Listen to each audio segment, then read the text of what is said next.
كل المعلومات اللي لازم تكون عارفها عن الكاستم دايمنشن في جي اي 4 وازاي تعمله خطوة بخطوة.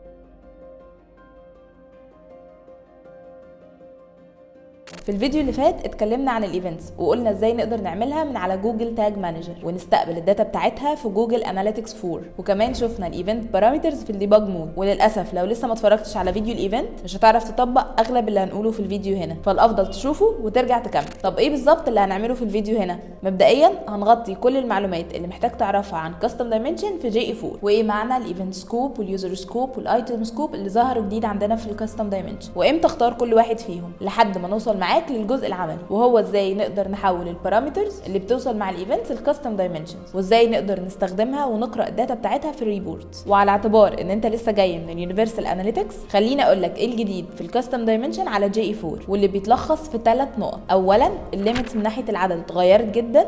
ثانيا انواع السكوبس برضو اتغيرت وقلت عن الاول. ثالثا شكل الكرييشن بقى مختلف وفي حاجه زياده بتطلب. وعشان تفهم كل نقطه من دول اتغيرت لايه، خلي نفسك طويل وكمل الفيديو للاخر. بناء على تعريف جوجل لكلمه دايمنشن، فالمقصود بيها هي صفه ما في الداتا بتاعتك، زي مثلا الايفنت نيم، وبنستخدم الدايمنشنز علشان نظهر صفه محدده بشكل يوضح زاويه من الداتا عندي، وفي الاغلب بيكون الدايمنشن ده تكست مش نمبر. فزي ما قلنا الايفنت نيم كمثال، من خلاله هقدر اشوف الداتا بتاعت كل ايفنت حصل على الويب سايت، وامثله اكتر زي نوع البراوزر او اليوزرز كانتري او الترانزاكشن اي دي كدايمنشنز بتساعدك تشوف من خلالها داتا لليوزرز اللي عملوا ايفنت معين على الويب سايت بتاعك او الاب. وبالرغم ان في اكتر من 150 دايمنشن اساسي متوفر ليك في جي اي 4، الا انك وانت بتشتغل ممكن تحتاج تقيس دايمنشن معين مش موجود في الدايمنشنز الاساسيه، فوقتها هتعمله مانوال فيما يعرف بالكاستم دايمنشن. ومن الاخر كده ممكن نعتبر الكاستم دايمنشن هو مكان فاضي بنقدر نخزن فيه القيمه اللي احنا عايزينها ايا كانت طبيعتها، وبنستلمها عن طريق البارامترز اللي بتوصل مع الايفنتس، وعلى حسب خامه ونوع الداتا اللي بنستقبلها هيتحدد الهدف منها واستخدامها.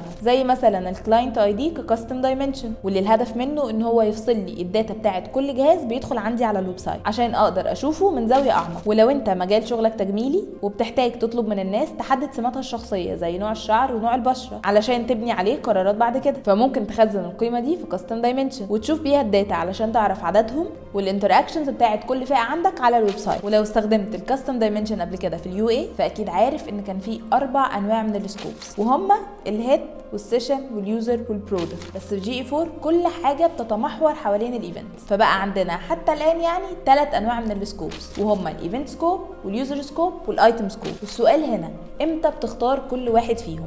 كده متفقين ان الكاستم دايمنشن مرتبطه بالايفنت، يعني مش هيوصل الاناليتكس القيمه اللي هتتخزن جوه الكاستم دايمنشن غير مع ايفنت، وبالتحديد جوه بارامتر معين. فاختيارك لنوع من السكوبس ال3 بيكون بناء على طبيعه الحاجه اللي انت حابب تخزنها. يعني لو اخترت الايفنت سكوب، ده معناه ان القيمه اللي انت بتخزنها هنا مرتبطه بالحدث اللي بيحصل عندك على الويب سايت. اما لو اخترت اليوزر سكوب، فده معناه ان القيمه اللي بيخزنها مرتبطه بالشخص اللي بيعمل الحدث ده. وبالنسبه للايتم سكوب هنلاقيه مرتبط بالبرودكت او السيرفيس اللي اليوزر اتفاعل معاها وقت الايفنت. فلو مثلا عندي اي كوميرس ستور لكتب وعامله اوفرز على كتب معينه، وفي ايفنت بيتباعت بعد اي شخص بيشتري من عندي، وببعت معاه بارامتر جواه قيمه بتعرفني هل في اوفر اصلا وقت عمليه الشراء ولا لا، وايه هي قيمه الخصم لو موجوده، وهحتاج اشوف القيم دي عندي في الريبورتس واقرا الداتا من خلالها. فهنا من غير الكاستم دايمنشن مش هعرف اعمل ده. مثال تاني، لو عندي اكونت الاكاديمي عامله فري سيشن مخصصه للماركترز اللي بقالهم 3 سنين في المجال، واللي هيحضر السيشن دي هيملى فورم فيها التخصص بتاعه وبقاله قد ايه بيشتغل في المجال، وفي ايفنت بيتباعت لجي 4 بعد كل حد بيسجل، وبيتباعت معاه بارامترز جواها القيم اللي سجلها وهي التخصص بتاعه وبقاله قد ايه في المجال، وكمان بارامتر متخزن فيه اسم الورك شوب اللي بيسجل فيها. فانا برضو محتاجه اقرا الداتا اللي بتوصل لي من خلال البارامترز دي عندي في الريبورتس في جي 4، بس من غير الكاستم دايمنشن برضو مش هعرف اعمل ده. ففي الحالتين سواء في المثال الاول او الثاني هحتاج اعمل كاستم دايمنشن. بس السؤال هنا، وانا بكريت الكاستم دايمنشن للامثله دي، انهي واحد هستخدم اليوزر سكوب، وانهي هستخدم الايفنت سكوب، وانهي هستخدم الايتم سكوب؟ خلينا نوقف الفيديو وفكر لمده 5 ثواني قبل ما اقول لك الاجابه. فكرت؟ واضح كده ان الدايمنشن اللي بيتخزن فيه معلومات عن شراء الكتب سواء كان عليها خصم او لا هنستخدم فيه الايفنت سكوب، لانها معلومه مرتبطه بالحدث اللي بيحصل نفسه وهو الشراء. وهنستخدم في المثال الثاني الخاص بالسيشن اليوزر سكوب علشان نخزن بيانات التسجيل بتاعه اليوزر، لانها معلومات مرتبطه بالشخص اللي بيعمل الايفنت نفسه. والايتم سكوب هنستخدمه علشان نخزن فيه قيمه اسم السيشن اللي بيسجل فيه اليوزر على الويب سايت، وده لانها مرتبطه بالسيرفيس او البرودكت اللي بيحصل فيها الايفنت.